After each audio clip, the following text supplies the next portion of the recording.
Assalamualaikum warahmatullahi wabarakatuh. Bismillahirrahmanirrahim. Alhamdulillahirabbil alamin. Wabihi nasta'in ala umuri dunya waddin, wassalatu wassalamu ala asyrafil anbiya wal mursalin wa ala alihi wa sahbihi wa man sara ala nahjihi bi ihsanin ila yaumidin wa ba'd.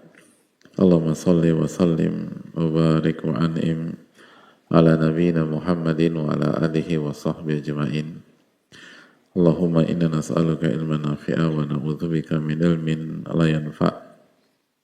Allahumma 'allimna ma yanfa'una wanfa'na bima 'allamtana.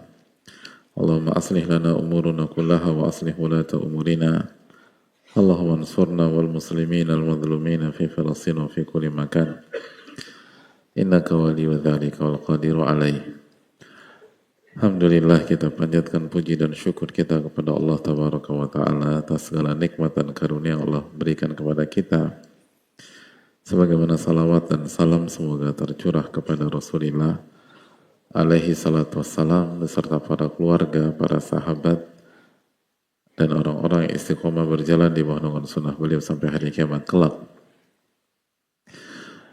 Dan kita meminta kepada Allah Subhanahu wa Ta'ala dengan nama-namanya yang husna dan sifat-sifat yang maha tinggi dan mulia, Allah Subhanahu wa Ta'ala memberikan kita ilmu yang bermanfaat dan melindungi kita dari ilmu yang tidak bermanfaat. Allah Subhanahu wa Ta'ala memberikan manfaat dari apa yang kita pelajari dan mengajarkan yang bermanfaat bagi kita. Allah perbaiki urusan-urusan kita dan perbaiki urusan pemimpin-pemimpin kita. Dan Allah Subhanahu wa Ta'ala tolong kita dan saudara-saudara kita khusus yang terzolimi di Palestina dan di berbagai macam tempat. Amin ya rabbal alamin. Alhamdulillah, kita kembali bersua di majelis yang semoga Allah terima dan Allah berkahi ini. Dan semoga seluruh pihak yang berada di balik kajian ini diberkahi dan diberikan ganjaran besar oleh Allah Subhanahu wa Ta'ala. Hadirin Allah muliakan, kita kembali bersama kitab Tadhkiratus Sami' wal Mutakallim karya Ibnu Jama'ah rahimahullahu ta'ala, dan kita kembali mengingatkan pentingnya kita membahas kitab ini karena ini salah satu kitab yang dijadikan referensi para ulama ketika mendidik umat. Dan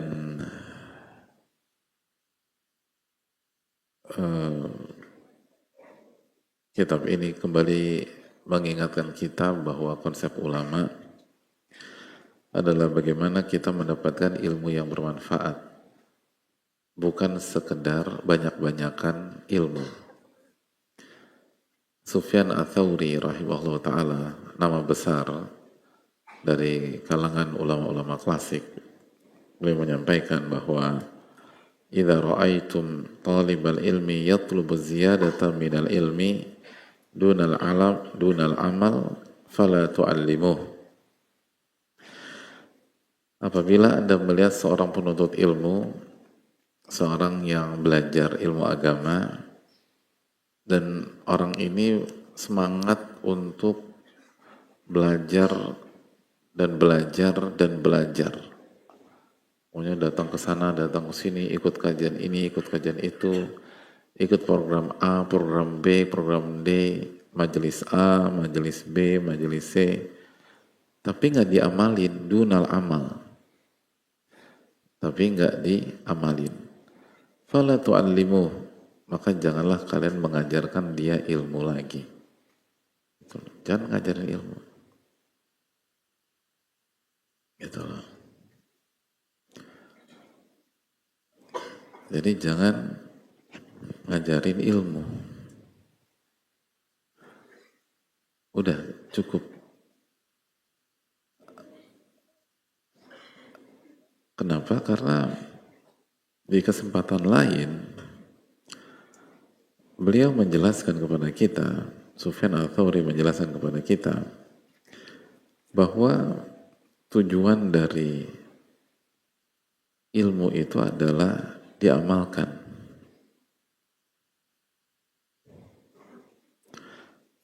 Tujuan dari ilmu itu diamalkan. Kata beliau, innama yuradul ilmu lil amali.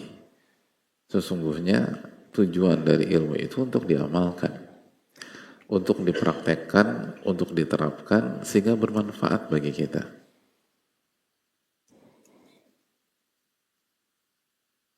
Nah, ini pelajaran.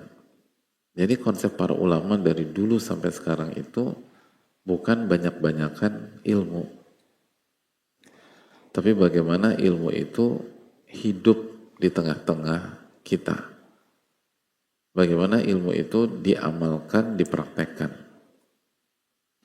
Bagaimana ilmu itu bermanfaat buat kita, buat keluarga kita, buat lingkungan kita. Makanya tujuan ilmu itu diamalkan. Kalau diamalkan, bermanfaat bagi banyak pihak. Jadi, sekali lagi, ini yang perlu kita ingatkan terus.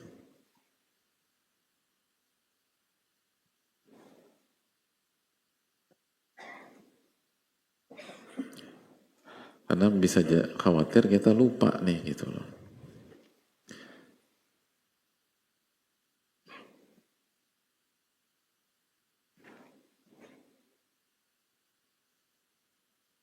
Makanya dalam ucapan lain,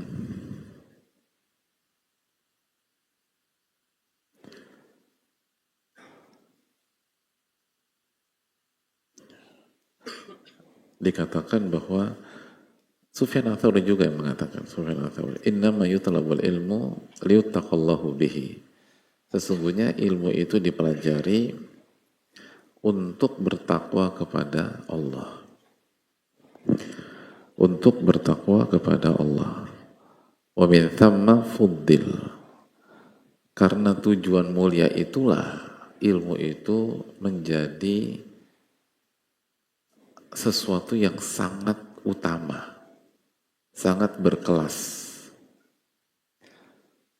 sangat mewah. Jadi kenapa menuntut ilmu adalah sebuah ibadah yang sangat prestisius, sangat mewah, sangat utama, sangat tinggi kedudukannya, karena digunakan dalam rangka bertakwa kepada Allah. Falaula dzalika lakana kasairil asya. Karena kalau ilmu itu dipelajari bukan untuk bertakwa, maka ia tidak beda dengan hal-hal lainnya. Gitu. Lakana kasairil asya, nggak ada bedanya dengan yang lain. Gitu. Nggak ada bedanya dengan belajar A, belajar B, belajar C, belajar D misalnya. Nggak ada bedanya dengan aktivitas lain.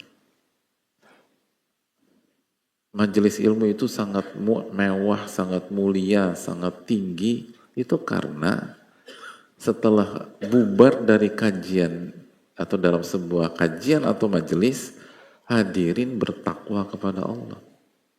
Menggunakan ilmu yang dikaji beberapa saat yang lalu untuk bertakwa kepada Allah. Itu yang membuat majelis ilmu itu sangat tinggi kedudukannya.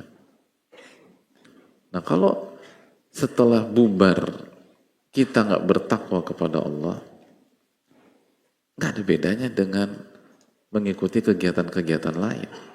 Itu maksudnya.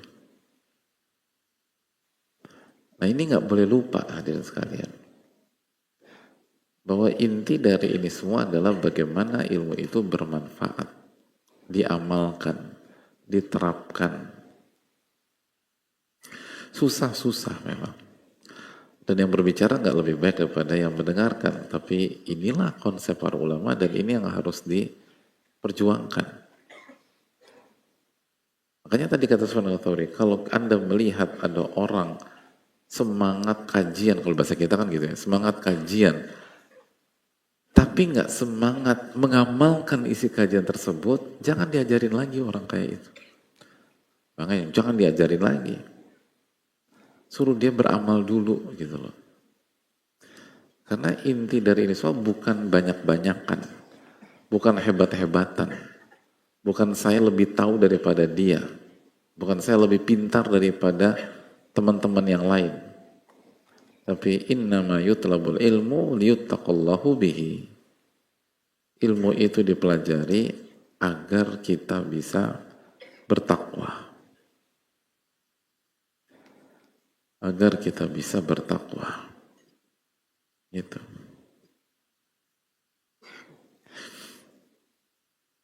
Agar kita bisa bertakwa. Makanya dalam keterangan lain, innama fuddilal ilmu ala ghairihi liyuttaqallahu bihi. Ilmu itu lebih utama dari amalan-amal lain karena untuk bertakwa kepada Allah butuh ilmu itu. Makanya Imam Bukhari mengatakan al-ilmu qabla al-qawli wal amal. Ilmu sebelum berbicara dan beramal. Kita nggak bisa ngapa-ngapain tanpa ilmu. Nggak bisa bicara yang benar tanpa ilmu. Nggak bisa sholat tanpa ilmu. Nggak bisa berzikir tanpa ilmu. Nggak bisa berzakat tanpa ilmu. Nggak bisa haji tanpa ilmu. Semua itu tergantung ini. Nah itulah yang membuat ilmu itu mewah. Nah tapi kalau kita semangat belajar, nggak diamalin, maka kata Sufyan Ats-Tsauri, nggak ada bedanya dengan yang lain. Nggak ada bedanya yang lain. Jadi kalau kondisi kita sebelum kekajian dengan setelah kekajian sama, nggak ada bedanya dengan ikuti kegiatan-kegiatan lain. Gitu. Jadi harus beda. Keluar dari kajian itu nggak boleh sama dengan ketika sebelum datang ke kajian. Nggak boleh sama. Harus beda. Apalagi di kajian itu yang dipelajari hal-hal dasar tentang iman, tentang tauhid misalnya, tentang akidah, tentang amalan-amalan hati, atau tentang ibadah-ibadah wajib sehari-hari, tentang sholat.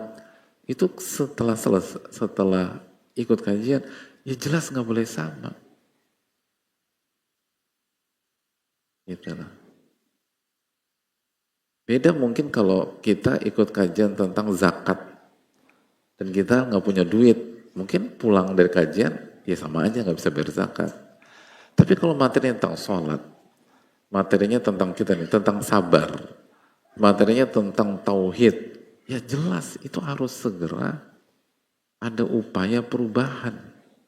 Jika kita ingin ilmu kita menjadi ilmu yang bermanfaat, bukan ilmu yang menjadi bumerang bagi kita. Gitu.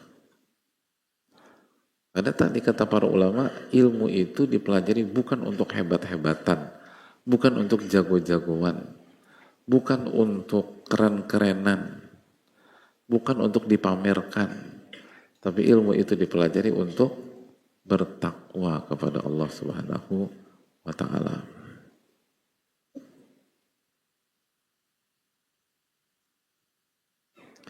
Itu tujuan dari ilmu.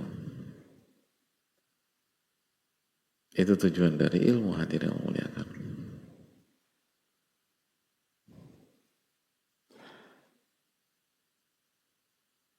Makanya kata Nabi SAW dalam hadis Abu Hurairah,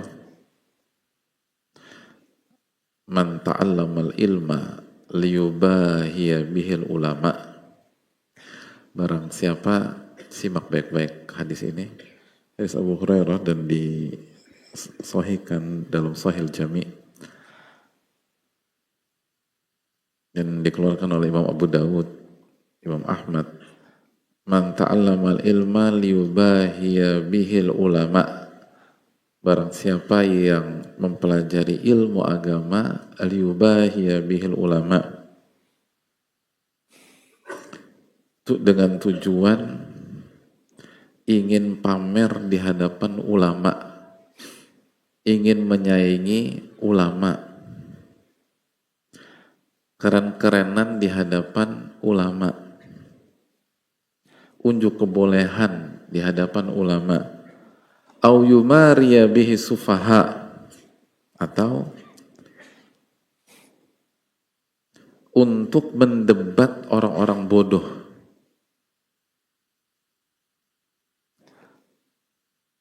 Untuk mendebat orang-orang bodoh. Jadi belajar, habis ikut kajian, debat sana, debat sini, adu argumentasi sana, argumentasi sini. Ah ini teman anak nggak bisa jawab nih kalau anak kasih argumentasi. Jadi pokoknya pengennya ingin ngalahin orang, ingin ngejatuhin orang. Jadi ingin mengalahkan orang di dunia perdebatan. Jadi kalau ketemu ulama ingin unjuk kebolehan, kalau ketemu orang-orang yang nggak punya ilmu ingin ngejatuhin, ingin mengalahkan.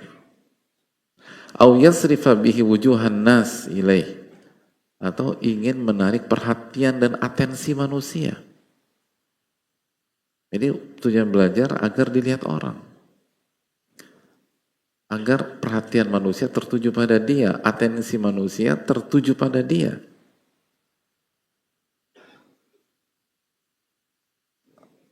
Jadi yang pertama tadi apa? Liubahiya bihil ulama, untuk unjuk kebolehan di hadapan ulama, di hadapan ahli ilmu. Bahwa Anda juga jago nih gitu. Anda juga tahu A, tahu B, Anda udah belajar ini, belajar itu. Anda ngerti ini, ngerti itu, ngerti segala macam. Yang kedua, atau untuk ngedebat yang nggak punya ilmu, untuk ngalahin yang nggak punya ilmu, untuk ngejatohin yang nggak punya ilmu, untuk mematahkan argumentasi orang-orang yang nggak punya ilmu. Yang ketiga, cari perhatian, cari atensi, cari panggung, ingin dilihat orang, ingin dikagumi orang. Apa yang terjadi? Adakhalahullahu jahannam. Allah akan masukkan dia ke dalam neraka jahannam. Na'udzubillah. Allah akan masukkan dia ke dalam neraka jahannam. Itu kenapa? Karena ilmu itu pelajaran bukan untuk itu, bukan untuk keren-kerenan, bukan untuk tampil, bukan untuk show of force, bukan untuk cari panggung. Ilmu itu dipelajari biar kita mendekat kepada Allah, lebih kenal dengan Allah, lebih dekat dengan Allah, nurut sama Allah, patuh sama Allah, mengerjakan perintah Allah, menjauhi larangan Allah Subhanahu wa ta'ala. Itu poinnya. Kita belajar agar bermanfaat, agar kita berubah, keluarga kita berubah lebih baik, lingkungan kita berubah menjadi lebih baik. Itu tujuannya. Nah, untuk bisa demikian, ada hal-hal yang harus kita kerjakan dan miliki. Nah, hal-hal tersebut ada dalam buku-buku para ulama.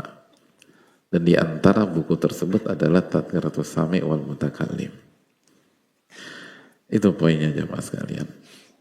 Dan jamaah yang Allah muliakan, kita sedang membahas tentang sifat yang Allah ridhoi, yang harus dimiliki oleh seorang muslim secara umum dan penuntut ilmu secara khusus. Dan sifat ini adalah syarat kalau kita ingin memiliki ilmu yang bermanfaat. Yaitu sifat apa? Sabar. Nah, sifat sabar. Nah, kita sedang membahas sabar dari awal nih. Karena untuk bisa sabar ternyata nggak mudah.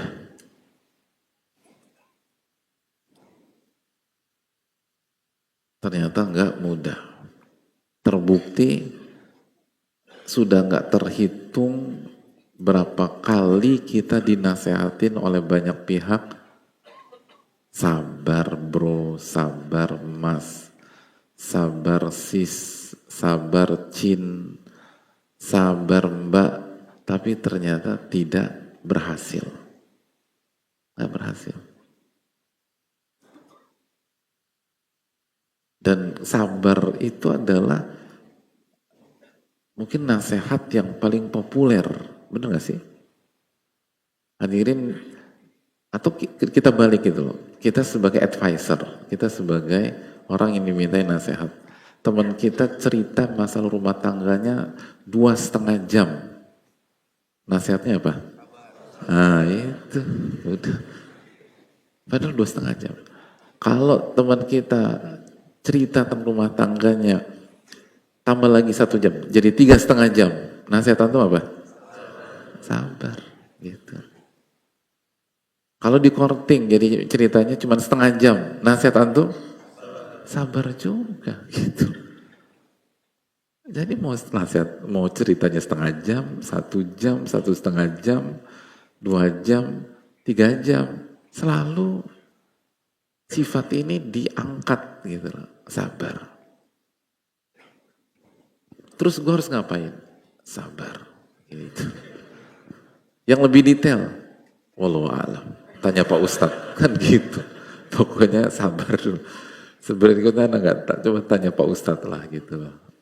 Gitu. Pokoknya sabar itu selalu menjadi menu utama, itu main course kita. Di dunia curhat mencurhat. Di dunia masalah itu sabar. Tapi ternyata nggak mudah dan seringkali gagal.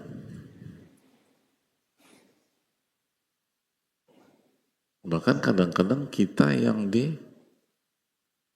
diserang balik, sabar gitu. Lu nggak ngalamin apa yang gue alamin. Lu katanya minta nasihat tadi, kan kita bingung sendiri. Kok jadi saya dimarahin gitu loh. Jadi penting nih masalah kesabaran. Nah, bicara tentang sabar, secara bahasa sabar memiliki berapa makna hadirin? Yang pertama apa? Angkat tangan dong. Yang pertama. Yang pertama menahan. Bahasa Arabnya apa? Sabar ya. Oh iya. Syiddah. Sabar bahasa Arab. Ya bahasa Arabnya sabar ya. Iya sabar. Habis itu keras. Ya, satu aja. Satu aja. Yes. Habes. Menahan. Yang kedua. Yang kedua buat yang lain. Oh, buat yang lain. Antum harus sabar. Baik. Antum tahan itu jawaban, kasih yang lain. Baik. Satu aja. Berarti cukup satu. Cukup. Yang kedua apa? Oh ya, yang kedua adalah mananya syiddah, ishtadda atau gildah, keras. Artinya berat itu maksudnya, susah. Udah kebayang. Jadi sabar itu tuh salah satu mananya memang keras, berat, susah. Jadi nggak heran kalau banyak kita tuh gagal sabar. Yang ketiga, ya Allah. Apa tuh artinya? Menghimpun atau mengumpulkan.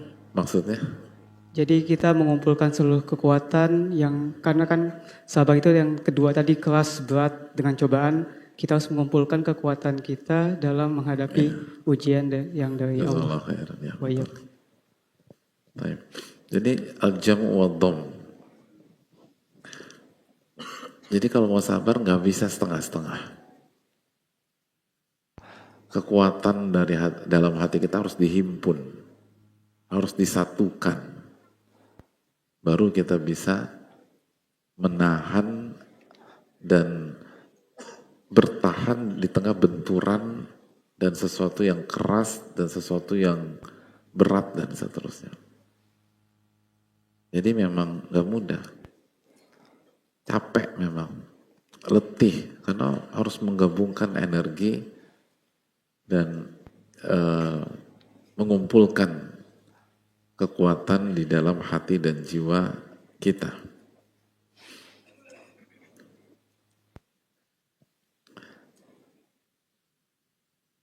Yang terakhir, panas. Emang panas?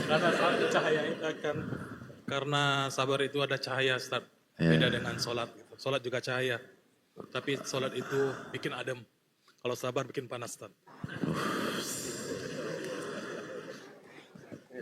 Ini cukup panas jawabannya. Kurang tepat. Apa yang keempat? Apa tuh? Yang berikutnya kokoh atau tenang dalam menghadapi ujian, Ustaz. Apa? Kokoh dan tenang. Kokoh dan tenang. Atau tinggi. tinggi. Langsung diuji ya sama Allah ya. Harus sabar ngadepin jawaban-jawaban dari hadirin ya. Oke, dapat lah. Masya Allah. Iya, harus langsung diuji sama Allah. Siapa boleh? Antum. Bismillah. Ala syai Ustaz. Jadi titik tertinggi. Ya. Tinggi hadirin. Tinggi. Tinggi. Itu secara bahasa. Benar panas, tapi panas itu keterangan dari Rasulullah SAW untuk menjelaskan hakikat dari sabar. Sabar itu berat. Tapi maknanya itu sabar itu a'lahu gitu loh. Bahwa sabarnya sesuatu itu artinya titik tertinggi dari sesuatu. Artinya memang sabar itu susah, keras, berat, butuh mengumpulkan tenaga, energi, kekuatan hati untuk bisa nahan dan mengkontrol emosi, menahan dan mengkontrol hawa nafsu. Tapi kalau kita berhasil, kita akan menjadi orang yang mulia di sisi Allah Subhanahu wa taala. Itu maksudnya. Kita akan menjadi orang yang tinggi di hadapan Allah. Derajat kita akan diangkat di hadapan Allah. Al-jaza atau inna idhamal jaza ma idhamil bala. Sesungguhnya besarnya pahala tergantung beratnya ujian. Tergantung beratnya ujian.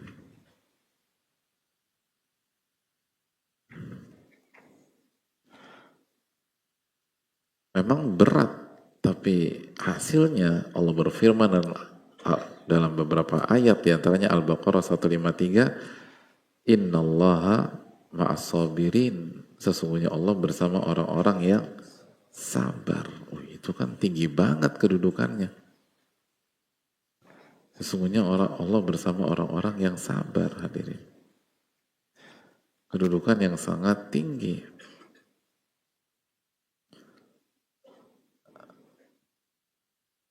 Ini lebih prestisius daripada dikasih kekayaan. Dikasih kekayaan. Hadirin ikut sebuah lomba, hadiahnya misalnya dikasih 10 miliar. Tapi ketika hadirin mendapatkan hadiah tersebut, itu belum tentu hadirin bisa bersama orang-orang di level atas yang memberikan hadiah tersebut. Enggak. Atau kita di perusahaan, kita jadi pegawai teladan tahun itu, hadiahnya 10 miliar. Tapi bisa bersama CEO atau orang-orang penting di perusahaan itu, belum tentu. Jadi kasih uang, tapi nggak bisa deket-deket sama mereka.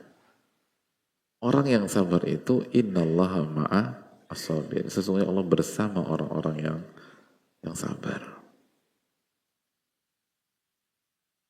Jadi nggak rugi hadirin. Berat, bener berat. Capek, setuju, capek. Letih, letih. Bahkan tadi kata Nabi SAW, dan sabar itu dia, sabar itu cahaya yang panas. Cahaya yang panas, tapi kebayar hadirin sekalian. Benar-benar kebayar.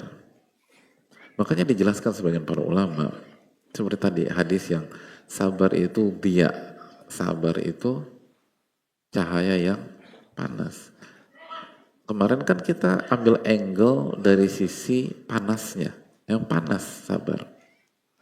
Tapi jangan lupa bahwa dia itu tetap bermakna cahaya. Dan salah satu fungsi penting cahaya adalah apa? Pemandu jalan. Dan hal atau syarat agar kita bisa melihat. Kan begitu. Cahaya adalah syarat untuk membuat penglihatan kita berfungsi. Ada penglihatan kita normal, tapi semua cahaya dihilangkan, nggak bisa ngelihat kita. Lampu mati, mata kita nggak min, nggak plus, nggak silinder normal, nggak bisa lihat.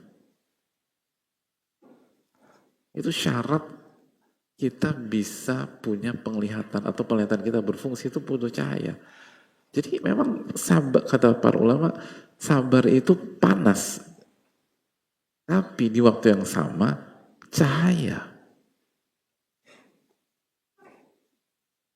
Jadi begitu hadirin punya masalah, lalu hadirin menahan, nggak meledak, nggak lepas kontrol, tapi berusaha menahan. Nah nanti hadirin bisa ngeliat itu loh, petunjuk dari Allah Subhanahu Wa Taala di masalah tersebut. Itu poin. Allah kasih hidayah, Allah kasih petunjuk, itu cahaya. Berbeda kalau misalnya kita dapat masalah, meledak, ngamuk, udah blank. Cahaya dicabut. Makanya kan itu tadi.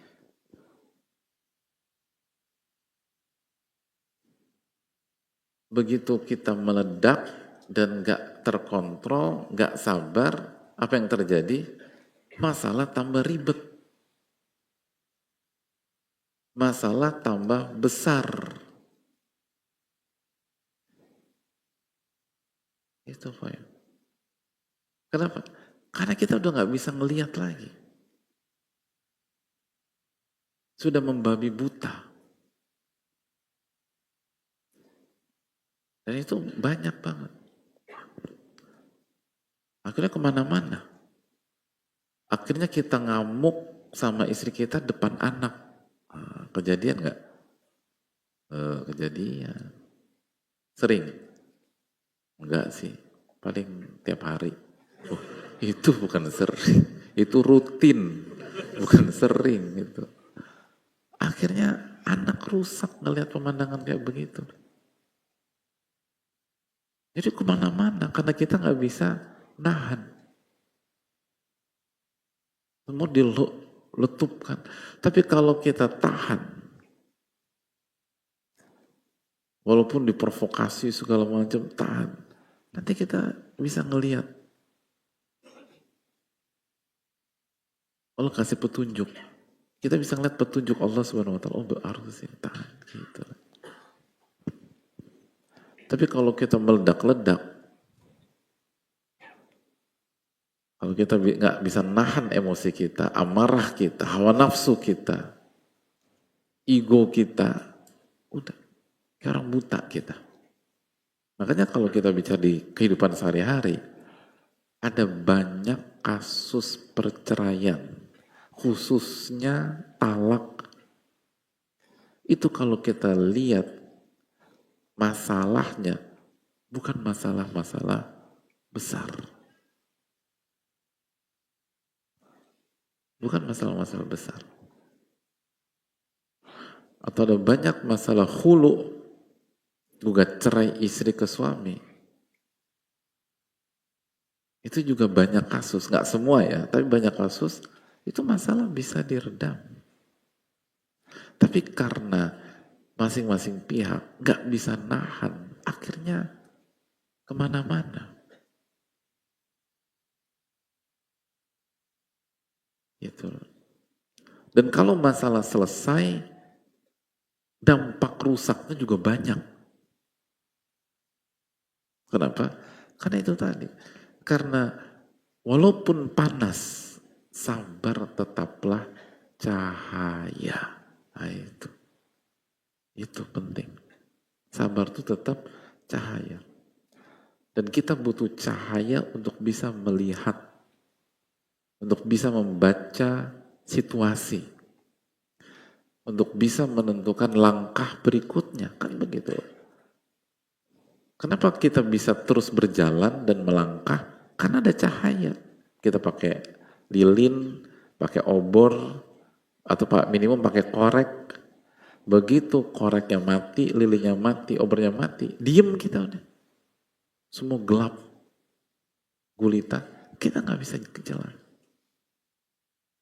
Makanya itu ada banyak. Coba kita lihat kasus-kasus atau pengalaman kita sebelumnya, ketika kita nggak ngerti mau kemana, nggak ngerti arah, dan seakan-akan kehidupan itu gelap di hadapan kita. Coba kita evaluasi sekarang. Dan insya Allah hasilnya, pada saat itu kita tidak bisa mengkontrol diri kita. Kita nggak sabar bahasa lainnya. Kita nggak berusaha nahan. Kita meledak. Akhirnya kemana-mana.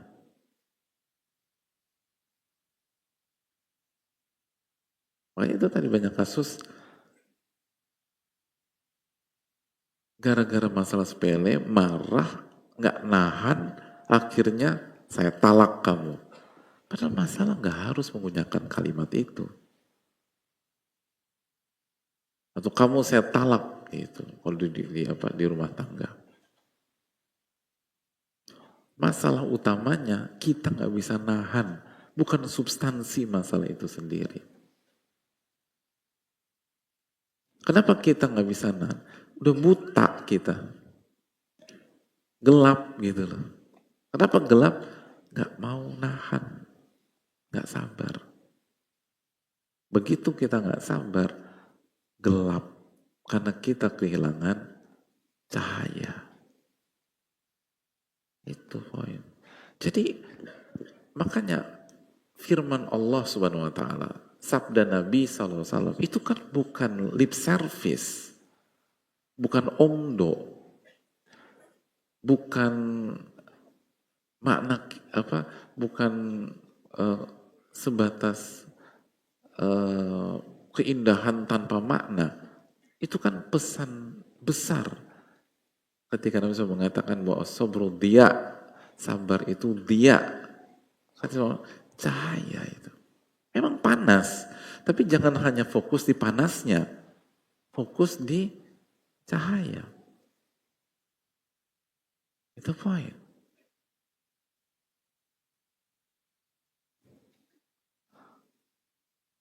Memang berjalan, misalnya di jam 12 siang, di jam 1 siang, khususnya di musim kemarau atau musim panas, itu nggak enak, tersiksa. Tapi sampai hari ini, itu lebih dipilih orang daripada berjalan jam 1 malam atau jam 12 malam. Padahal lebih enak, lebih dingin segala macam. Ini hari ini. Puluhan tahun yang lalu, bahkan mayoritas orang nggak berani berangkat keluar kota, startnya sore hari. Oh, menakutkan. Benar nggak? Yang hidup di tahun 50-an, 60-an, atau 70-an, wajah-wajahnya nih. Wajah-wajahnya belum hidup maksud saya. Kan wajah-wajah muda ini loh. Hadirin berapa sih usia berapa? 20-an kayaknya. Iya, 13. Iya, nggak bisa dapat angin segar dikit langsung disemes. Siapa yang ngalamin masa-masa itu? Benar nggak? Keluar malam hari, oh itu panjang urusan. Benar Pak? Coba Bapak itu. Ngalamin usia itu nggak Pak? Usia tahun 50-an, 60-an, 70-an. Gimana Pak Ustadz? Bapak ngalamin Maaf. era 50-an, 60-an, 70-an tidak? Enggak ya? Tahu. Tahun 50-an, 60-an, 70-an. Tahun 50-an. Ngalamin. Ngalamin. Keluar di malam hari gimana?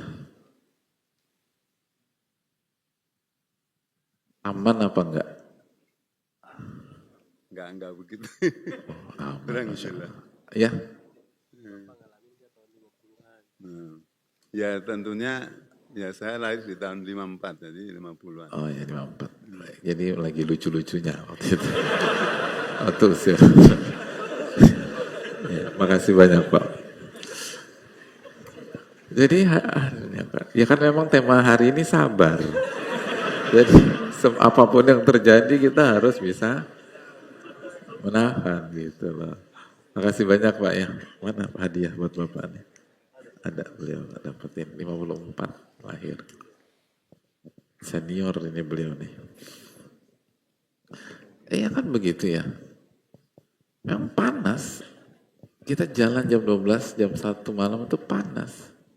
Tapi itu lebih baik daripada jalan tengah malam, khususnya di zaman-zaman dulu listrik masih akses listrik masih nggak seperti sekarang. Berarti ada banyak daerah tuh gelapnya minta ampun. Orang milih mendingan jam 12 siang, jam 1 siang walaupun panas. Benar nggak hadirin? Bahkan sampai hari ini aja kita lebih prefer beraktivitas atau pergi jam 12-an siang daripada jam 12 malam. Jadi memang panas, tapi sisi cahaya itu sangat penting. Dan sisi panasnya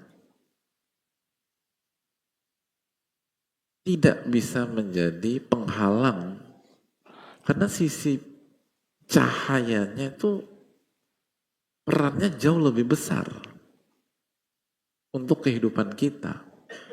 Nah itu yang nggak boleh kita lupa dalam kesabaran. Jadi kita udah sepakat ya, berat, susah, capek, jelimet, sepakat kita. Emang itu yang dikatakan Rasulullah SAW. Dan itulah makna dari kesabaran. Sabar itu yang maknanya syiddah, gildah. Tapi lihat sisi lain dari kesabaran. Ketika Anda bisa menahan itu, Anda hidup dengan cahaya dari Allah.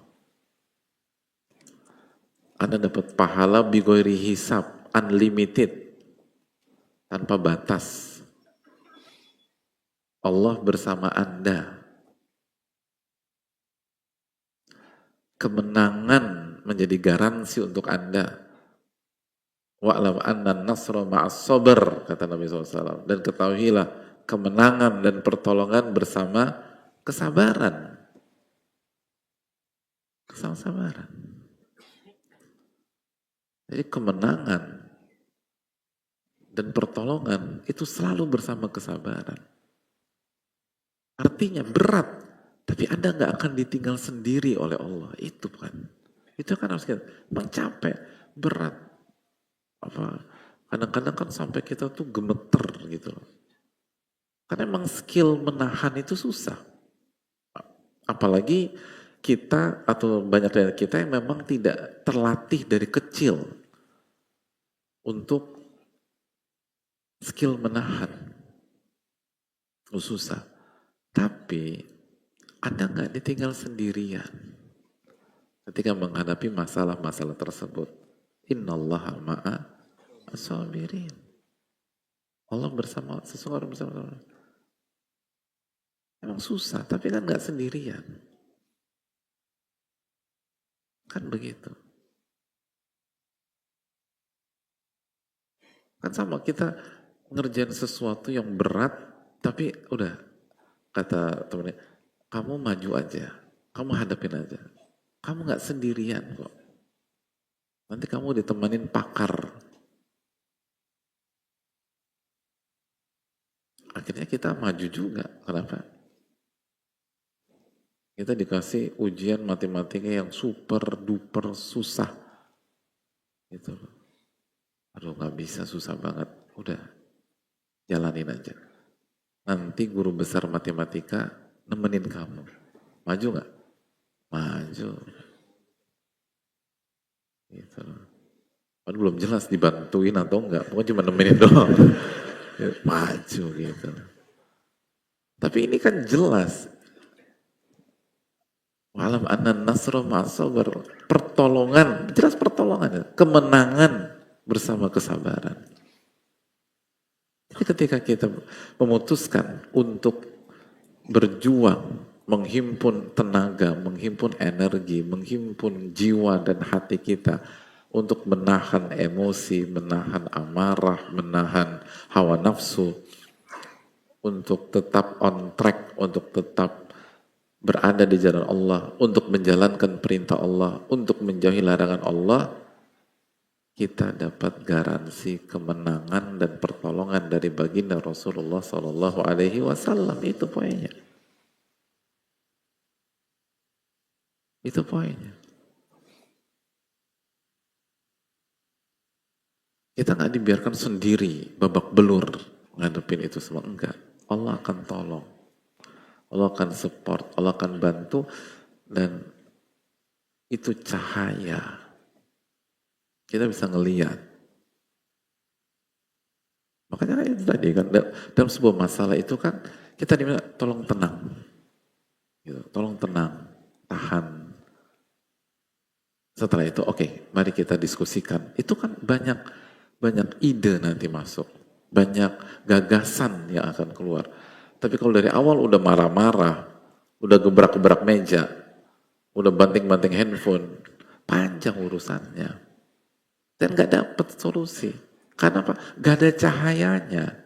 Cahaya itu bersama kesabaran. Dan lagi-lagi cahaya adalah syarat untuk bisa melihat. Itu. Agar penglihatan kita berfungsi. Nah, melihat itu bisa konkret, bisa abstrak kan. Dan seringkali ketika kita bisa sabar, bisa menahan, lalu Allah kasih cahaya itu dalam masalah tersebut, ternyata masalahnya tidak sementok yang kita duga sebelumnya. Pada saat kita kesel, nggak sebuntu yang kita anggap sebelumnya ketika kita marah-marah. Nggak separah yang kita prediksi sebelumnya pada saat kita terbawa emosi. Dan itu semua adalah hasil dari kesabaran. Oh, kita bisa ngelihat ini, bisa ngelihat itu, dan seterusnya. Kan demikian. Jadi tahan dulu. Benar nggak? Ya kehidupan rumah keseharian aja lah. Apa namanya? Pernah ngalamin nggak sih kita kita marah dengan sesuatu yang dilakukan oleh istri kita, lalu meledak, lalu udah ngamuk-ngamuk, ternyata setelah itu ujungnya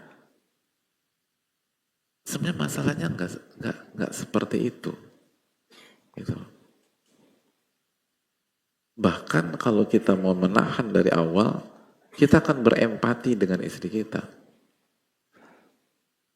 Kita bisa lebih mengerti kenapa dia melakukan itu, Dan otomatis kita akan lebih dewasa, lebih matang, dan lebih bijak dalam menyikapi sesuatu.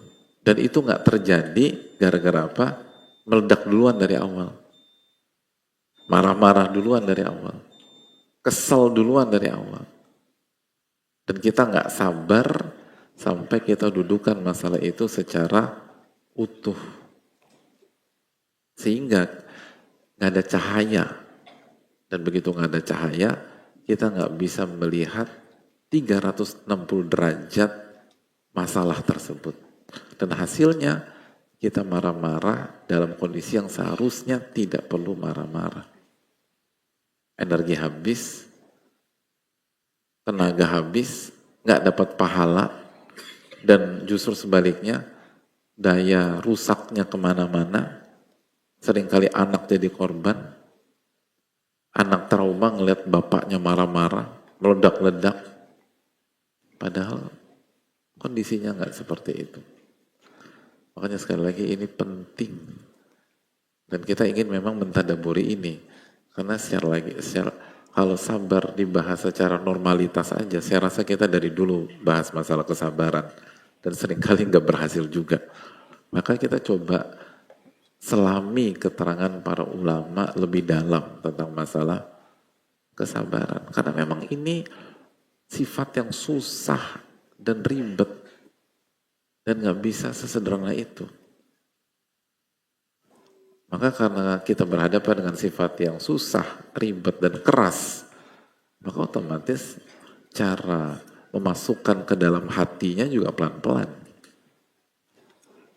Dan kita butuh pembahasan lebih dalam dari keterangan para ulama kita. Kita lanjutkan insyaallah pada salat maghrib. Wassalamualaikum warahmatullahi wabarakatuh. Assalamualaikum warahmatullahi wabarakatuh.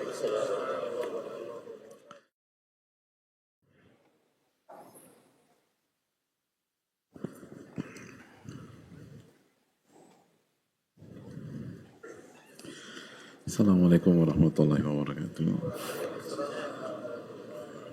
Bismillahirrahmanirrahim. Alhamdulillah wassalatu wassalamu ala rasulillah wa ala alihi wa sahbihi ajmain wa ba'd. Hadirin Allah muliakan, kita buka di sesi tanya jawab. Semoga Allah memberikan kita ilmu yang bermanfaat. Amin ya rabbal alamin.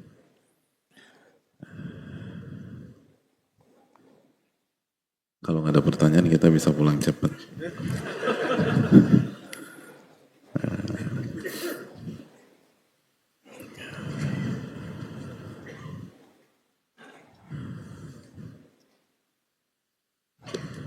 Bismillah.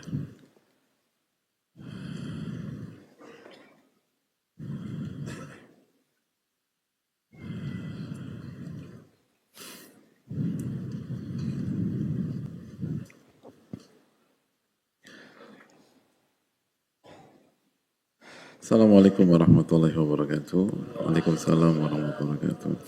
Semoga Allah selalu merahmati Ibnu Jamaah, para ulama, menjaga ustadz, guru-guru kita, keluarga, tim, dan seluruh umat muslim dimanapun berada. Amin ya rabbal alamin. Begitu juga dengan yang bertanya. Ustadz, saya nggak suka disuruh sabar ya. Meskipun saya tahu kalau nasihat sabar ya itu sangat mulia. Sabar ya gitu ya, harusnya gitu ya intonasinya. Sabar ya.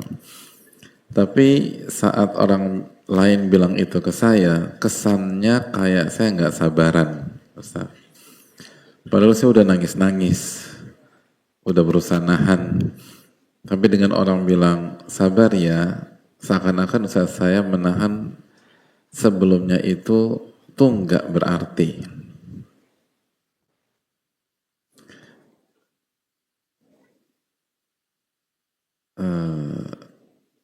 Apa dengan saya nggak suka disuruh sabar tersebut berarti saya gagal sabar, Ustadz? Saya lebih senang dibilang tahan lagi ya. Jazakallahu khairan wa fiikum barakallahu wabarakatuh. Iya, hadirin Allah muliakan. Sebenarnya ini poin ini insya Allah akan kita bahas di poin-poin berikutnya. Tapi saat orang lain bilang itu ke saya, kesannya kayak saya nggak sabaran, Ustaz. Padahal saya udah nangis-nangis, udah berusaha nahan. Tapi dengan orang bilang sabar ya, seakan-akan Ustaz saya menahan sebelumnya itu tuh nggak berarti. Tapi kesimpulannya ya, PR kita memang bukan hanya PR yang bertanya, tapi kita semua termasuk yang berbicara, kita harus ngelatih diri kita jangan baper gitu loh. Dan sabar di sini juga sabar terhadap komentar orang gitu loh. Jadi ketika dan nasihat sabar ya itu bagus. Sama kan kayak kita nih suka baper ketika ada orang mengatakan ittaqillah. Mas bertakwalah kepada Allah. Kan pernah, emangnya gue gak bertakwa dari tadi. Kan nggak harus ke sana poinnya. Dalam ilmu usul itu ada kaidah lazimul madhab laisa bimadhab. Salah satu konsekuensi dari sebuah ucapan bukan berarti otomatis menjadi bagian dari ucapan tersebut. Kira-kira demikianlah. Jadi bisa jadi maksud sabarnya adalah lanjutkan kesabaran Anda. Seperti tadi, tahan lagi ya itu. Tapi seringkali kita tuh suka punya persepsi terhadap ucapan orang lain, lalu kita judge itu yang dimaksud orang tersebut. Padahal nggak juga gitu loh. Tapi intinya ala kulin, ketika kita disuruh bersabar, Allah Subhanahu wa taala berfirman dalam surat Al-Mudaththir ayat 7, "Wali rabbika fasbir." Dan hanya untuk Rabbmu engkau bersabar. Jadi, nanti makanya ini akan ada pembahasan khusus. Ketika kita bicara sabar adalah skill menahan, ini bukan skill teknis, bukan. Karena kesabaran itu tidak akan berhasil kecuali ditujukan kepada Allah Subhanahu wa taala. Dan kalau kita berhasil bersabar untuk Allah, kita nggak akan ambil pusing komentar orang. Dan kita nggak akan baper ketika sebagian orang anggap kita belum bersabar. Kita nggak akan ribetin sebagian orang yang tidak tahu kondisi kita, lalu dengan gampangnya mengatakan, lu tuh belum sabar, lu masih kurang sabar dan seterusnya. Enggak. Karena memang kita bersabar bukan untuk si A, bukan untuk si B, bukan untuk si C, bukan untuk D, bukan untuk mereka. Dan kita nggak perlu mendapatkan pengakuan orang lain terhadap kesabaran kita. Kita hanya butuh Allah terima kesabaran kita sebagai bentuk amal soleh, itu aja. Dan itulah hakikat dari iman dan tauhid kita kepada Allah. Karena sabar adalah ibadah, dan ibadah adalah ditujukan kepada Allah SWT, dan itu tauhid uluhiyah. Walaupun banyak orang berpikir kita nggak sabar, atau kita belum sabar, atau kita masih segala macam, nggak ada masalah. Dan poin yang berikutnya tadi kita bahas, hendaknya kita sabar menghadapi komen-komen tersebut. Kalau kita berhasil sabar menghadapi komentar-komentar itu, atau nasihat-nasihat yang kita anggap tidak bisa mewakili apa yang sudah kita perjuangkan, kita sabar, maka lagi-lagi Nabi SAW mengatakan bahwa sabar itu adalah cahaya yang panas, nggak enak. Kita udah berjuang habis-habisan tapi dinilai atau dijudge nggak sabar, nggak enak. Tapi sabar, nanti kita akan dikasih cahaya oleh Allah sehingga kita bisa ngelihat angle-angle lain. Bisa jadi memang kita udah berusaha tapi belum maksimal. Dan dengan kita sabar menghadapi komen-komen tersebut, Allah akan membuat kita bisa melihat blind spot kita sebelumnya. Ternyata, oh iya ya, saya belum sabar dari sisi ini nih. Oh iya, saya belum sabar dari sisi ini. Benar kita udah nangis-nangis, udah nahan-nahan. Tapi kan lagi-lagi hidup itu kan pelik ya hadirin ya. Sangat complicated gitu, sangat ribet, sangat jelimet yang pada akhirnya kita nggak bisa kecuali dengan pertolongan Allah Subhanahu wa ta'ala. Itu poin. Karena variabel keberhasilan tuh banyak banget. Dan sebagiannya itu di luar kemampuan kita. Di luar kemampuan kita. Atau di atas kapasitas kita. Dan itulah kita butuh pertolongan Allah, bantuan dari Allah, dan seterusnya. Dan seringkali kita tuh nggak sadar. Ternyata kita kurang di sisi kanan kah atau kurang di sisi kiri kah dan seterusnya. Dengan kita sabar dalam mendengarkan masukan seperti itu, nanti Allah akan memberikan cahaya sehingga kita bisa melihat apa yang sebelumnya kita tidak lihat gitu loh. Dan intinya bahwa wali rabbika fasbir, dan hanya kepada Rabbmu engkau bersabar. Kita bersabar bukan untuk dipuji si A, bukan untuk dipuji si B, bukan untuk dimengerti, bukan untuk mendapatkan kalimat, iya gue ngerti, lo udah sabar selama ini. Enggak, kita sabar bukan untuk mendapatkan komplimen atau mendapatkan pujian seperti itu. Atau misalnya kita sabar bukan untuk dikatakan, gue belum pernah ngeliat ada orang yang sabar seperti lo gitu. Enggak penting itu semuanya gitu. Dan dia kurang piknik aja. Masa di dunia ini gak ada yang lebih sabar dari kita? Itu kan lucu gitu. Padahal kita gak pernah diuji sebagaimana banyak saudara-saudara kita diuji oleh Allah Subhanahu Wa Taala. Dan kita seringkali kegeeran dengan komentar orang-orang yang kurang piknik dalam tanda kutip tersebut, atau hanya lip service di hadapan kita. Padahal itu gak benar.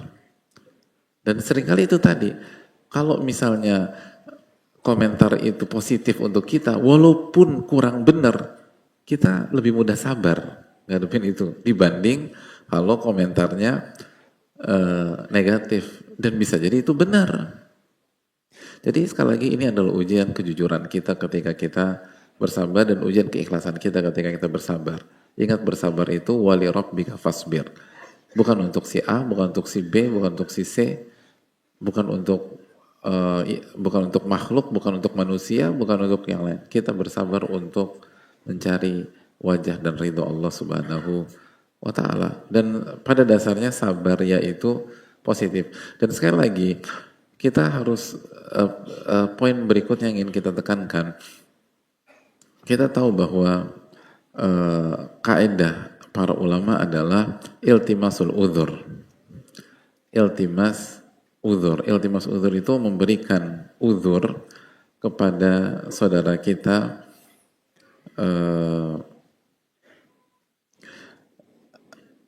ketika kita masih bisa membawakan atau masih bisa membawa ucapannya dan sikapnya ke arah yang positif gitu loh. Makanya kan kata para ulama kita, faltamis li akhika sab'ina udhra, kasih saudaramu itu 70 udhur. Artinya kalau Anda bisa, pokoknya gini, maksud 70 udhur itu apa sih? Kalau Anda bisa membawa sikap saudara Anda atau statement saudara Anda ke konteks yang positif, dan maka bawalah ke konteks yang positif. Jangan bawa ke konteks yang negatif, itu maksudnya. Dan Anda harus cari konteks positifnya apa. Dan seringkali kalau Anda nggak ketemu sebuah kemungkinan, cari kemungkinan yang lain, sampai 70 kali. Dan angka 70 dalam bahasa Arab, itu bisa bermakna literary 70 atau bisa bermakna simbol banyak gitu. Jadi angka 7 itu atau 70 di dalam bahasa Arab itu kayak angka 1000 bahasa kita. Bisa letter lock atau letteris angka 1000 bisa menunjukkan banyak atau simbol jumlah yang banyak, kan gitu ya. Binatang yang kakinya banyak itu apa? Emang benar kakinya 1000? Udah pernah ngitung? Kan gak mungkin 1000 juga. Tapi itu simbol banyak gitu loh. Kepulauan yang masih menjadi provinsi Jakarta yang banyak itu, kepulauan apa? Emang benar jumlahnya 1000? Enggak gitu loh. Kenapa dikatakan kepulauan 1000? Karena banyak. Nah itu, jadi setiap bahasa tuh punya sisi-sisi itu. Gitu. Ada kota yang dekat Jakarta yang angkotnya banyak banget, sehingga dinamakan kota 1000 angkot. Apa tuh? Ya, semangat. Banyak militan Bogor di sini.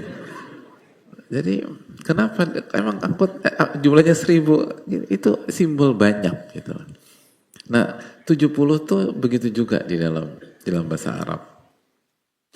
Bisa literally, bisa itu. Jadi intinya selama kita bisa membawa ucapan atau sikap saudara kita ke konteks yang positif, maka seorang mukmin itu membawa ke konteks yang positif. Makanya al-mu'min adzarun gitu loh. Orang beriman itu suka membawa statement atau sikap pihak lain ke konteks yang positif, bukan ke konteks yang negatif. Beda dengan orang munafik itu suka cari-cari kesalahan orang. Suka cari-cari kesalahan orang. Tapi kalau orang beriman tidak. Orang beriman itu berusaha mencari konteks yang positif. Suka mencari konteks yang positif. Jadi itu hal yang perlu kita camkan bersama-sama. Dan itu nasihat para ulama kita.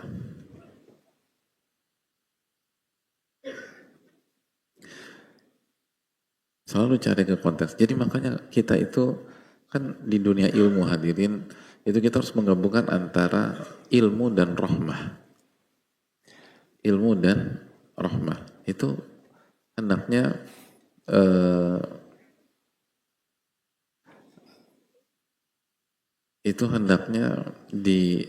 tergabung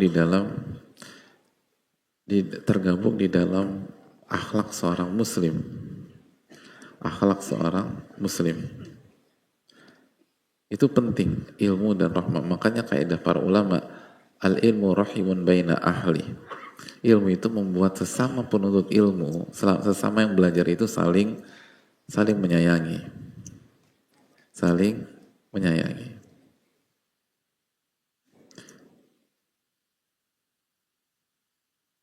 Jadi ilmu itu bukan membuat kita tuh saling suudzon, tapi ilmu itu membuat kita saling menyayangi. Makanya kekuatan Nabi Khidir sehingga Nabi Musa rela mencari beliau, bahkan sampai kita tahu siap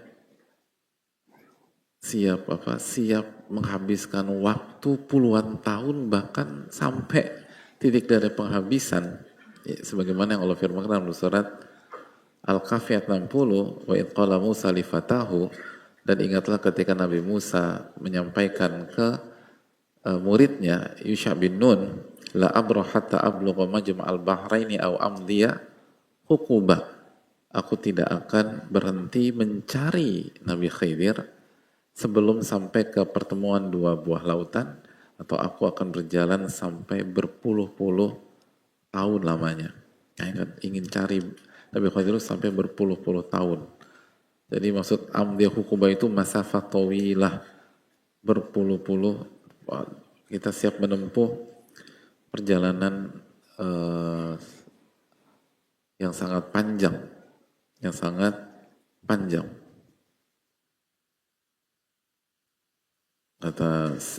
makanya sebagian tafsir hukubah itu 80 tahun, bayangkan 80 tahun untuk nyari seseorang.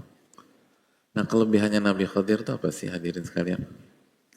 Kelebihan Nabi Khidir kan Allah firmankan di ayat ke-65, fawajada abdan min ibadina atainahu rahmatan min indina wa 'allamnahu min ladunna ilma. Itu. Jadi kelebihan Nabi Khidir itu, kami dan Nabi Musa dan Nabi Musa dan Yusha bin Nun bertemu salah satu hamba kami yang kami berikan rahmah. Itu. Dikasih rahmah, kasih sayang, sifat kasih sayang dari kami.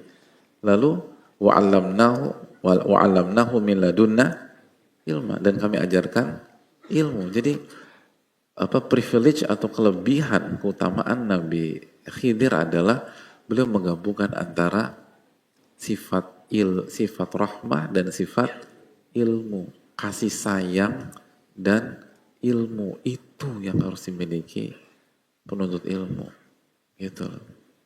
Dan salah satu bentuk kasih sayang adalah Kalau kita melihat sikap saudara kita atau statement atau ucapan dia, kita berusaha bawa ke konteks yang positif selama memungkinkan. Selama memungkinkan. Selama ada mahmal, selama ada arah ke sana. Itu loh. Bisa dipahami tidak?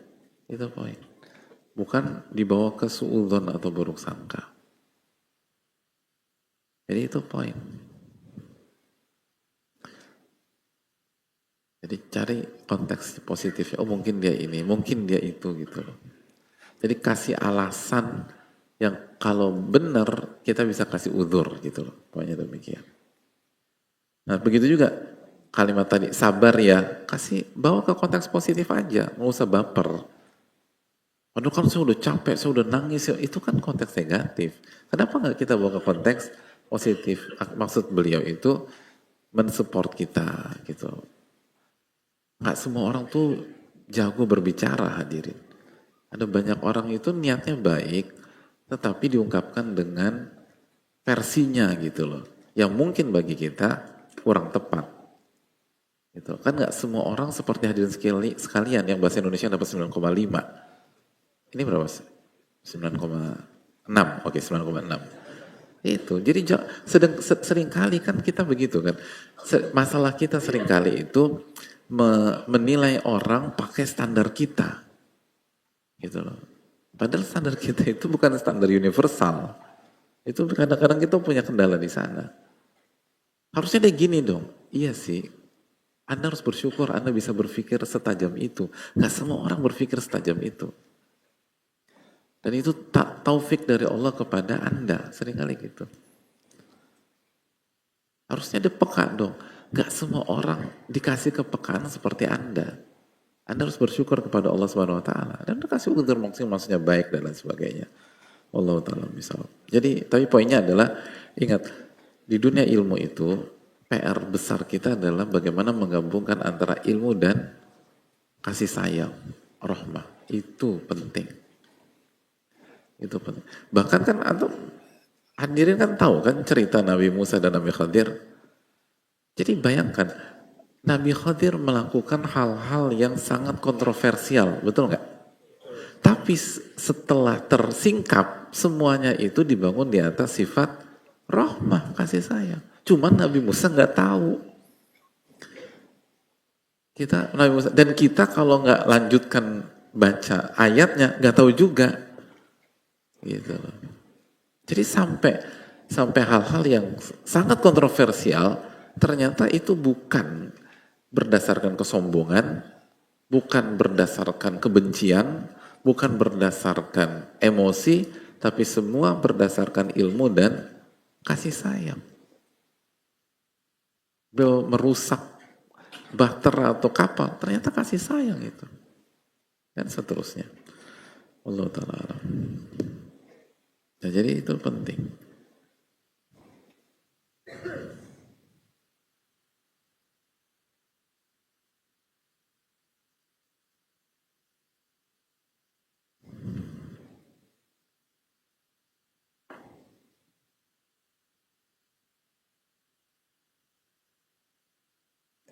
Bismillah, Afwan Ustadz ingin bertanya.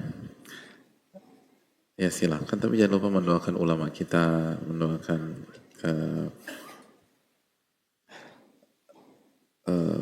mendoakan sebelum bertanya, karena sekali lagi mendoakan itu penting. Kata Nabi SAW, man sana ilaikum ma'rufan fakafi'uh.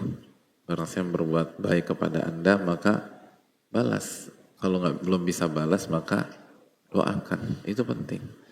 Karena untuk dapat ilmu yang bermanfaat, kita butuh sifat bersyukur. Dan bersyukur itu, bersyukur kepada Allah, lalu bersyukur kepada manusia. La yashkurullah, man yashkurun nas, gak bersyukur kepada Allah, orang yang gak bersyukur kepada manusia. Dan salah satu bentuk bersyukur kepada manusia, kita berusaha balas. Dan kalau kita belum bisa balas, kita doakan. Mungkin penanya mendoakan secara lisan. Nah itu secontoh. Kita bawa ke konteks positif gitu. Kan bisa, mungkin nggak beliau, masih memungkinkan nggak? Masih mungkin gitu loh.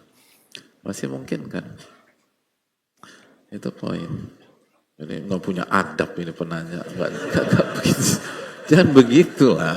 Orang tuh bisa jadi apa ngetik itu kan nggak semuanya tahan lama gitu loh. Bisa jadi ini doakan dengan lisan, tapi tetap harus diedukasi. Allah Ta'ala misalnya. Jadi ilmu itu tuh mengajarkan kita untuk berusaha husnudzon lah, baik sangka. Karena itu menunjukkan kebersihan hati kita. Dan bagusnya tauhid kita kepada Allah Subhanahu wa Ta'ala secara real. Maaf Ustadz izin bertanya, tadi kata Ustadz, apabila kita punya masalah usahakan untuk bisa bertahan. Tapi kenapa jadi sakit mah ya? Sakit mah. Tapi bisa begitu. Lo jangan diketawain aja, Mbak. Ini bisa ini loh.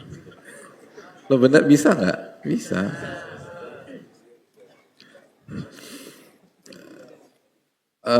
Ujung-ujungnya anxiety disorder itu loh Ustadz. Akhirnya sekarang kalau ada masalah agak kesel, agak disampaikan pada pasangan walaupun tidak semuanya selesai.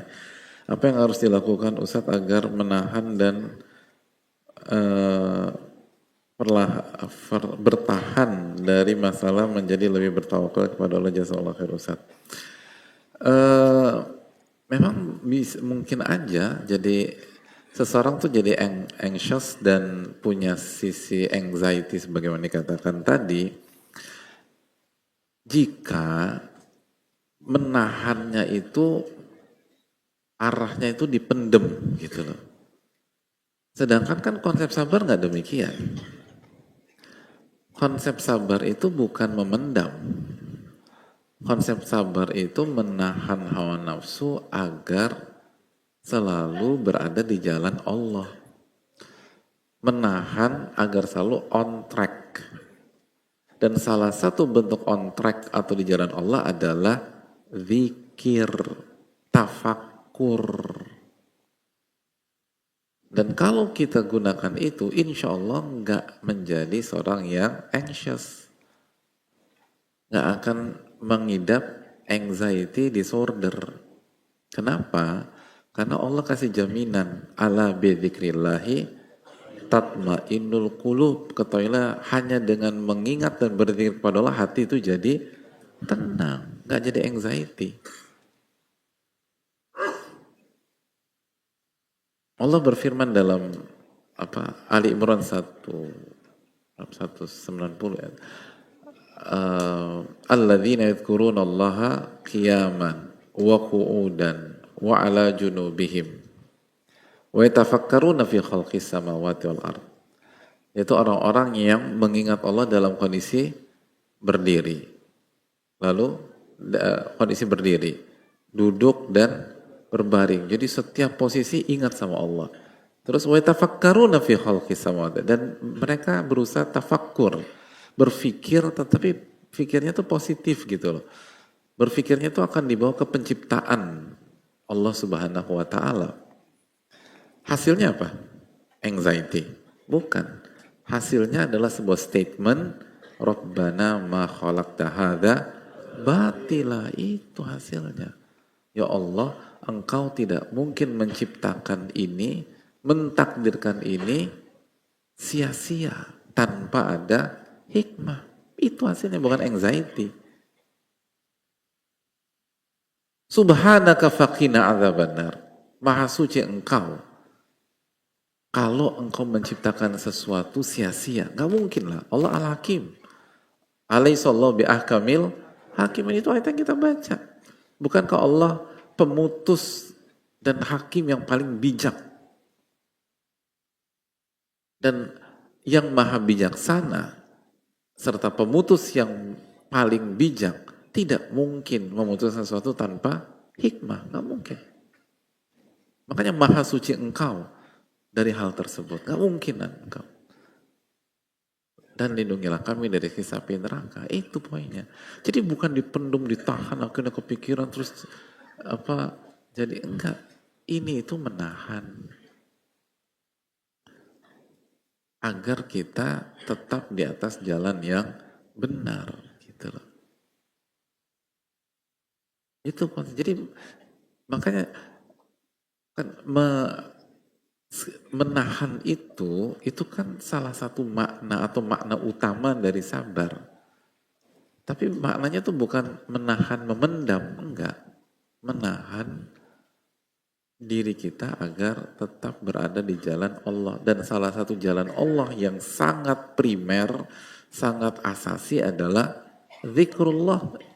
Berzikir dan ingat kepada Allah Subhanahu wa ta'ala. Terus tafakkur. Hasilnya adalah optimis, bukan anxiety, optimis. Rabbana ma khalaqta hadza batil. Pasti ada hikmah. Bahkan orang-orang beriman yakin, walaupun dia belum tahu pada hari ini. Kalau dikejar, emangnya apa hikmahnya? Nggak tahu. Tapi pasti ada. Anda pun tahu atau nggak tahu, itu kan karena kekurangan ilmu saya. Dan bukan berarti nggak ada juga. Kan kaidah mengatakan apa? Adamul ilmi bisyai la yasalim al ilma bil adam. Ketidaktahuan seseorang terhadap sesuatu bukan berarti sesuatu itu tidak ada. Kan demikian. Ketika kita nggak tahu, bukan berarti itu nggak ada. Bukan berarti itu nggak ada.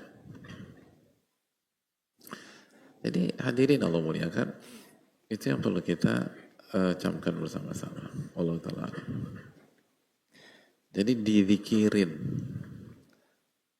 Gitu loh.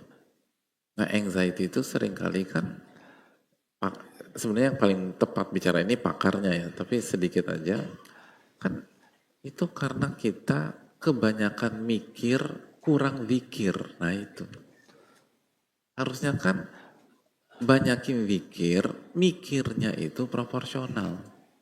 Mikir juga, jangan nggak mikir. Repot kita hidup nggak mikir. Kan tafakkur itu mikir. Wa tafakkaruna fi khalqis samawati wal ardi. Sesuai. Gitu. Jadi banyakin zikir. Kalau zikir tuh enak hadirin. Allah Ta'ala misalnya.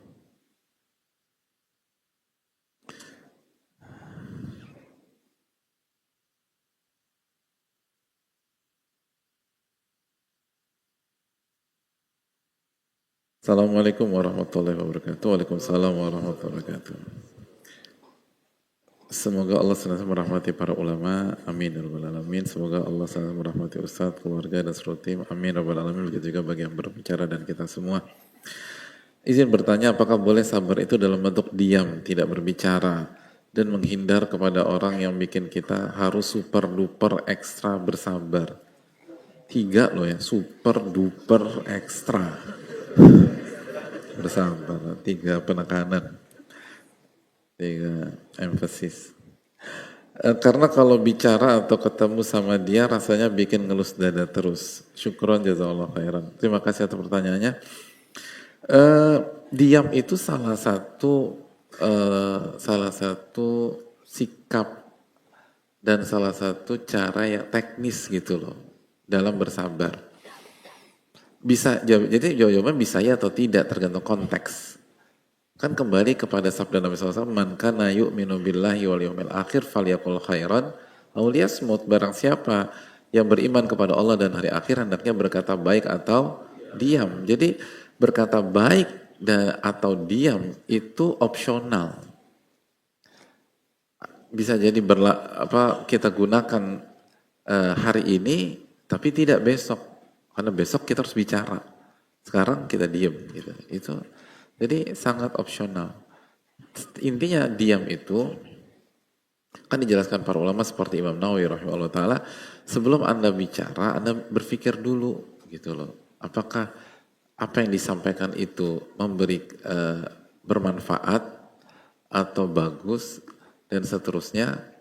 Kalau ternyata kesimpulannya oke, lampu hijau, maka Anda bicara. Kalau enggak, maka pilih opsi diam. Pilih opsi diam. Makanya sebagian ulama kan mengatakan, kapan kita bicara? Kita bicara jika kita telah memikirkan beberapa hal. Yang pertama, niatnya harus benar. Jadi sebelum bicara, kita cek, ini saya bicara ini niatnya apa nih? Mau pamer kah? Mau nyerang orang kah? Mau ngejatuhin orang? Atau ingin mencari wajah Allah dan ingin yang terbaik buat orang tersebut gitu loh. Mau ngelabrak orang kan bisa macam-macam. Kita mau bicara sama istri tuh niatnya apa? Mau apa? Mau menggiring opini kah? Mau mengkondisikan istri agar mengikuti ego kita kah? Atau kita ingin yang terbaik buat dia dan dia masuk surga dan rumah tangga kita oke. Kita mau bicara sama anaknya ini tujuannya apa? Apa mau memperlihatkan hegemoni kita sebagai ayah kah atau sebagai ibu kah? Atau kita ingin mendidik dia sebagai anak yang soleh? Jadi yang pertama tuh niat gitu loh. Niatnya harus benar. Terus yang kedua kontennya harus benar. Kontennya harus benar. Harus valid gitu loh. Jangan kasih hoax atau fake dan seterusnya. Jangan palsu atau hal yang salah dan sebagainya. Jadi kontennya tuh harus benar. Yang ketiga, cara penyampainya harus benar gitu loh. Jadi bukan hanya yang penting kan niatnya betul, tapi caranya harus benar juga. Karena apa niat baik, konten yang baik juga, atau niat yang benar, konten yang benar, tapi kalau caranya salah, ribut hadirin, gitu loh. Misalnya hadirin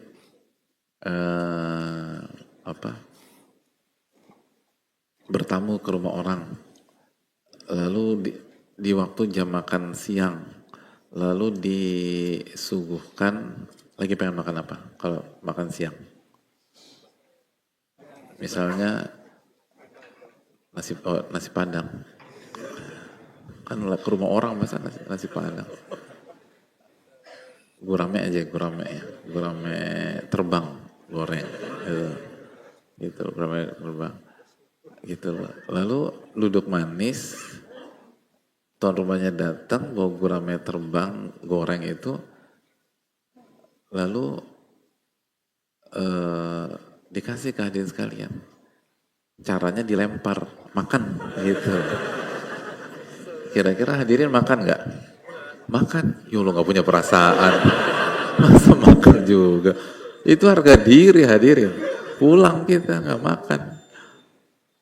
Gitu loh. Padahal mungkin, tapi niat saya benar. Niatnya benar.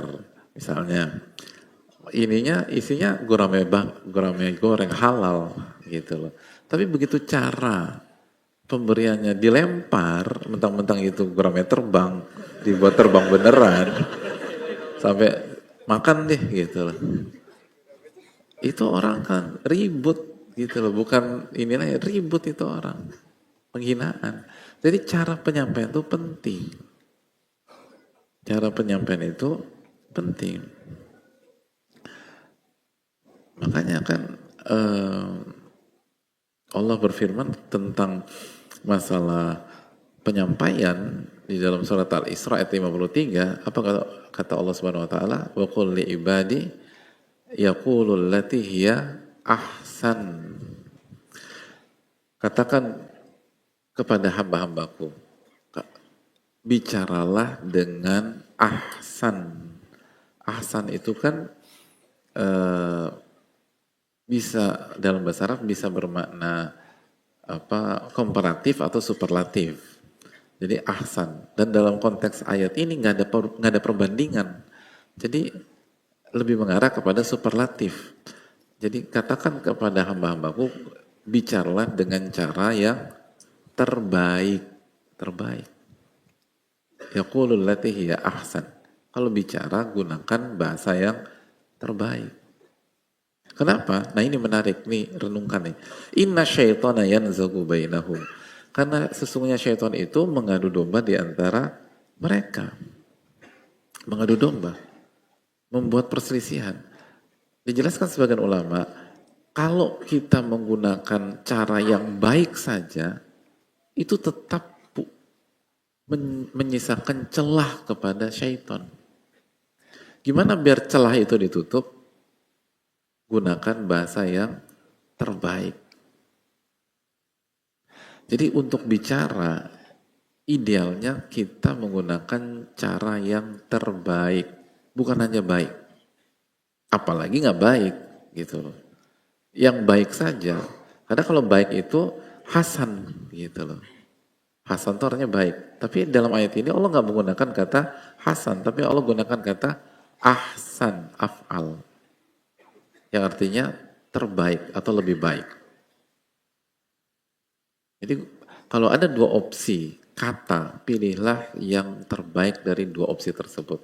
Kalau 3 opsi kata di benak kita, pilihlah kata yang terbaik di opsi tersebut gitu. Misalnya hadirin orang Jawa mau negur orang, mau kasih masukan orang, ada opsi pilih kata sampean atau panjenengan. Nah, berarti pilih yang mana? Panjenengan gitu. Jadi itu salah contoh. Bayangkan dalam Islam sampai sedetail ini loh dibahas di dalam Al-Quran. Jadi kalau bicara pilih kata yang terbaik. Kenapa? Karena kalau Anda nggak menggunakan cara yang terbaik, ini membuka celah bagi syaitan. Inna syaitan yanzagu bainahum. Inna syaitan kana lil-insani aduwwan mubina. Syaitan itu musuh yang nyata bagi manusia. Dia akan bermain, dia akan pelintir, dia akan, itu tadi, kayak tadi, dia akan berusaha membuat pendengar untuk membawa ke arah su'udhan. Makanya orang beriman tadi, gimana caranya bawa ke konteks yang positif. Karena sekali lagi syaitan dan orang munafik itu selalu giring kita kalau dengar sesuatu bawa ke konteks yang negatif. Kita jangan mau terbawa arus, kita bawa ke konteks yang positif. Itu mempertaruhkan iman kita. Tapi kalau kita sebagai pembicara, tutup pintu-pintu itu, tutup celah-celah itu, dan tutup jendela-jendela syaitan itu. Caranya apa? Gunakan bahasa yang terbaik. Nah kalau nggak bisa, pada saat itu silakan pilih diam, gitu loh. Man somatan najah, kata Rasulullah, barang siapa yang diam maka dia akan selamat. Nah jadi sebenarnya diam itu adalah sebuah strategi teknis di lapangan. Ketika kita nggak punya opsi untuk bicara yang baik, apalagi yang terbaik, maka kita pilih diam. Itu bagian dari iman kita kepada Allah dan hari akhir. Tapi kalau kita bisa menggunakan bahasa terbaik, maka gunakan bahasa tersebut. Gitu. Allah Ta'ala alam. Bisawab. Banyak pertanyaan apalagi tentang sabar. Semoga Allah memberikan taufik. Kita akan lanjutkan di pertemuan yang akan datang. InsyaAllah Ta'ala. Subhanakallahumma wa bihamdika asyhadu an la ilaha illa anta astaghfiruka wa atubu ilaik. Assalamualaikum warahmatullahi wabarakatuh. Akan ada suatu hari saat semua manusia dikumpulkan.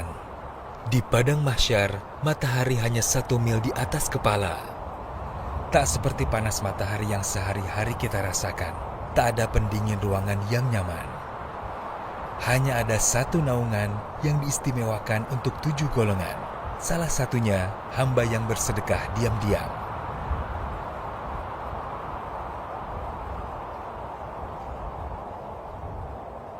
Mungkin dunia tak tahu, tapi Allah tak pernah lalai mencatat sedekah rahasia kita. Berikhtiar sedekah, mulai kepada yang terdekat seperti keluarga, kerabat, hingga saudara jauh yang membutuhkan. Kita juga bisa bersedekah dan terlibat dalam perjuangan menebar kebaikan melalui beragam program Yayasan Muhajir Peduli Indonesia yang insya Allah bermanfaat. Salurkan sedekah terbaik kita melalui